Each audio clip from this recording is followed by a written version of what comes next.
Welcome back to Lifting in a Tesla. I've been driving for Lyft with a Tesla Model 3 for a while now, and it's been amazing and super fun. And with permission with my passengers, I make YouTube videos. So to make it more interesting, I put a sign in the back inspired by another driver who had this idea as sort of a conversational menu. And I had 5 options on there. I'll link out to my other video that goes into more details on that. But in this episode, we talk about menu option number 4, which is talking about dating in Seattle. So I had really fun, cool conversations with a couple groups of people about online dating and Seattle, and talking to people and strangers and whether or not that's hard to, connect on a deeper level. But we hit on a lot of different topics. So just watch the video and let me know what you think. You have a menu of what to talk about with people? I do, yeah. So, It talk better be about good. dating in Seattle. It's number 4 on his menu. Yeah, dating in Seattle is something I wish would be a little bit better. So, I was going to call it a son of a bitch, but What's your actual question about dating in Seattle? Go. That's You're on number camera. 4 Are you on camera menu. too? We're I am. asking him. So what do you think? Okay, yeah. So I think it's hard. I feel like I have trouble myself. It probably is a lot of personal stuff myself, obviously, but Yep. I think a lot of people are not open to being approached a lot of times, and that makes Only in Seattle? I feel like, especially in Seattle, I mean, I think it's a big city thing, actually, where, a lot of people, because it's so big, there's so many people, it's hard to really know what each person's intentions are and whatnot. And so it's tough when everybody kind of, puts up Can a I ask you mask. a question? Yeah. Are you attracted to men or women? I'm attracted to women. Thank you for asking. But you, Fair. You don't what like the do jingle people bells? most ask for? Yeah, I mean, I get a wide range of everything, actually, Really? yeah. What do you tell people about dating in Seattle? That's just more so I'm just trying to get advice from other people. Shoot, I'm single AF over here. Okay. And The only time I've Let's get you not single that let's get me, yeah, exactly. The only time I've ever gotten into a relationship is when I was actively trying to not get into a relationship. Yes. So maybe that's what you need to do. Just try as hard as you can to be single. Very adopted that, Yeah. and now I'm just still. Yeah. I'm doing really good. I'm doing really good at it. I mean, you said it's tough here, but I would argue it's probably tough everywhere. Yeah. But what makes it uniquely tough in Seattle? the freeze? I mean, I know there's an obvious answer, Do you, right? do you believe in the Seattle freeze? Well, Yeah. we're from here, so Yeah. it's hard for us to answer that. Yeah, for instance, You've Seattle never is tough. experienced something else, so you don't know whether the freeze is I've definitely traveled. definitive towards this region. I've traveled a lot of different places, and I have a lot of people from different areas too that they've definitely pointed that out as a real thing, because everywhere else they're so just lively and open and invite you over for dinner and that kind of stuff. Yeah, The difference I mean, between the freeze is not necessarily someone inviting you for dinner, in my opinion, but it's the difference between someone showing up for dinner. Yeah. So, Like a last second cancel. Exactly. yeah, I think the people are la- flaky, the last- actually. That's or the just fluidity of commitment seems to be more prevalent in this area. So someone being willing to say, oh yeah, I'm into that, but then not be into it last minute, which is a nice thing to be able to buy into as a newbie. I will say I've definitely bought into the last second bail. But I also have noticed it. What advice do I have for dating in Seattle? yeah. It's rough out there. Have you guys used Because the this app stuff at is all? like, oh yeah, let's go out to this bar on a Tuesday. Right. Right. I want to see 0 of these people. Right, exactly. I've College done days. Bumble and Hinge, and they both were not great experiences. Really? Not great as in just mediocre, or something bad happened? I think I would say one was bad and one was mediocre. Okay. You've only But- gone on 2 dates on those? Yeah, it's not really my jam. Yeah. What that makes me think of is just technology's effect on that. I think because we have all of these options now, that it's hard to it's easy to have someone just text you and be like, oh, you know, I'm going to do this thing. It's like, that sounds better. I'm going to now go do that instead, you know? And we're easily swayed. We have a bit of an analysis paralysis where it's like we have so many options where how do you pick just one thing? Yeah, and that's the hard part is like to stick with it, right? It like, is hard to stick with it because the first couple typically aren't the best. Yeah. And then you have to stick with it and it's hard to stick with it because you're like, I don't want it's like, it was like bad experience. Yeah. What about the ladies while you're Ubering?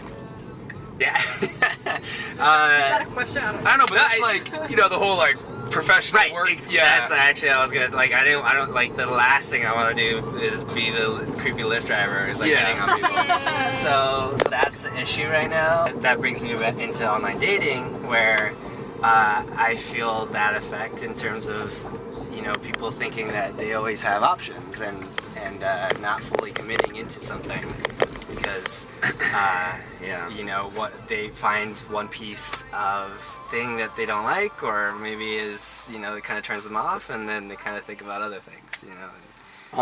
Online dating right now sounds like the scariest thing in the entire world. Have you guys meet online dating? Well, no, we met through friends. Which is like the weirdest way to meet these days, right? Like, and in fact, we both probably experienced online dating before we met each other. Yeah, and it was horrible. It was awful. But I feel like people maybe think these days that's the only way to meet people. Right. Like, you have to do it that way, and that's so sad, because... It seems like a primary source. Yeah, no, I think there's pros and cons to that, right? Because I think, so I know personally a lot are people who've actually married from online dating. Like, I hear that story all the time. Exactly. The stories are wonderful, but the bad stories are so much more prevalent. I don't know. It just gets exhausting, I'm sure. Yeah, I don't know. You want to say it's a numbers game, right? And you think, like, the more people that you see, you'll know what you like or don't like. At the same time, though, it's you don't really know that until you really get into a deep relationship, you know? Yeah. Would you rather just never have had it be an option and pursue it the old school way, or is it a benefit to have it now? Sure. And that's... I think it's a catch-22, and then more people will be willing to talk to each other in other places, what is this, like a bar. I don't know. I've always been a person to meet people in person. Yeah. Well, okay, my question on that, though, is, like, in terms of, like, Seattle, I think Seattle's hard to break out of that. That's fair. Why is it? Because it's so tech? Maybe so tech, and maybe because, I don't know, sometimes some of the women are very just, like, they have a big mask on or a big wall up. I agree with you. And it's hard to... When I was single and went out to bars, I was like, if a guy came to talk to me, I'm like, no. Yeah. I'm not here to talk. Exactly. So I get what you're saying. Exactly. But at the same time, you gotta give it to the guys who do try. Right, to, like, take the effort and I think that one guy, I still think... Well, there's some people who try to, like, be sincere about it, but there's also people that try to, shot his shot. shoot the shot. Yes, he was delightful. He was very delightful. What advice can we get from him? He shot his shot, for sure. We were at the casino, and he talked to us. Yeah. And then he was like, said something all of us. Wait, at the casino up north? Yes! And he's like, you two are beautiful ladies. I don't remember that. And then he left. And then he came back and was like, because we were sitting at a table, and he goes, do you mind if I sit with you? And we both said, like, sorry, my husband and her boyfriend are literally ordering us pizza. And he was like, oh my gosh, just have a great night. Like, right. And then walked away. And there was no stress, no pressure. And it, for some reason, her and I talked about it for days after. I'm like, he was so nice. that was the nicest impression of anyone ever trying to hit on us ever. Like, super respectful, shot his shot, was like... And once you know, like, alright, then I'm not going to try to fight he that. Was, like, but it was like, it was something where he was just like, okay, that's fine. Like, I'm going to walk away. You guys are beautiful. Have a lovely night. And I was like, oh, God, that was very sweet. I know. People have never stopped going to the bars and going out on the weekends. In that way, it's different. Like, you're not necessarily going to talk to people at this point, like, as much as you maybe once were, because you have online options, or you're going out for certain intentions. Going to a bar with the intent to meet someone, I think, has gone down. Well, right. Do you think that you would meet? I would used to go to the bars with the intent to, like, talk to people, and that wasn't that long ago. But to 4 or 5 years. to find your forever partner, Well, like who knows? Everyone has the hope that that person. Well, is it used to be- that person. Every time, any single person that goes to a bar has a hope. Yeah. it that's used like to the be point. that, but Or a now I wedding, feel like any of those things, like. but guys, it's no longer how it feels. It's no longer who knows. Like, No, I disagree with that. Like, as a single person, like, even going to a wedding or going to a bar, every time you go out, you go with the hope that it might be possible.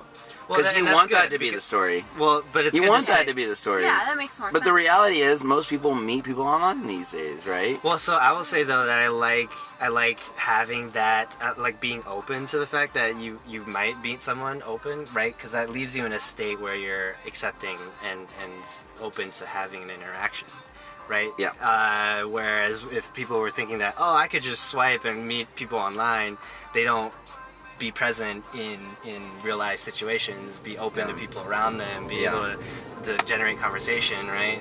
Right. So yeah, I mean, I'm saying, like, I appreciate you being at least hopeful for it, and I would encourage not to, let that hope die, Yeah. I think that's the hardest part with it. It's just like, if you're over it, and it's you've been doing it for so long, you just want to give up, and like it's very hard to keep going with that kind of thing. It is. So online dating, especially, it's just like swipe. I would say just being like really respectful. Yeah. But you seem like you're not the type of guy who walks up to a girl at a all-inclusive resort in Cancun and you don't says, think so? You don't think so? Yo, what are you You'd be doing? surprised. With my Tesla, Yo, ladies, what are you doing here? I don't know. Oh, sorry, I dropped my Tesla keys. Please do that. That would be awesome. Thank you so much for watching. I'm really curious to hear what you guys are thinking now, and whether or not it's true within Seattle, like the Seattle freeze, and whether or not dating is hard. And what do you think about online dating? Is it connecting us to so many other people that we would have never met in real life? Or is it disconnecting us from people and making connections in real life? So, yeah, I want to hear your thoughts, and maybe if you are in the Seattle area, you could hit me up and we can ride around in the Tesla talking about this too as well. So again, let me know what you think. Thank you for watching, and make sure you subscribe and hit that notification bell so you can get updates on new videos. You can do that there. You can watch my last video here, or you can subscribe to my other channel that goes into emotional intelligence, emotional resiliency, and how to use that to deepen our relationships. Thank you again for watching, and I'll catch you next time.